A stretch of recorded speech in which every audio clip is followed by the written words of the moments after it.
Hello, my name is Julie Smith, and I am a volunteer at the Steele County Historical Society. Weddings have been around since the beginning of time. Steele County's first documented wedding was 1856.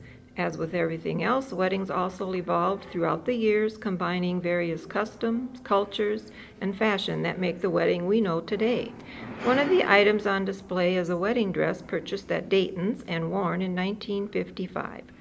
This dress is a satin strapless full-length dress with floral lace overlay. The lace extends down part way over 2 layers of tulle, and the strapless dress is covered with a lace bolero jacket. Contrary to what you might think, wedding dresses weren't always white. In fact, before 1840, brides would wear their best dress, and a lady of poor standing would wear her church dress. But everything changed in 1840 when Queen Victoria stunned everybody and wore a white wedding dress. And since then, fashion has followed suit. In the 1930s, during the Depression, a Sunday best dress was acceptable, and during World War II, it was considered inappropriate to get married in a lavish white dress. So you see, the era in which the bride lived also dictated the fashion for her dress. And there weren't always rings in the ceremonies either. They didn't come into the picture until much later, and then it was only the wedding band put on the bride's hand.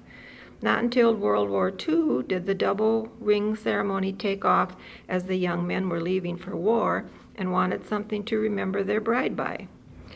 Wedding ceremonies were previously held in the home of the bride, normally in the parlor, which was a room set aside for significant events.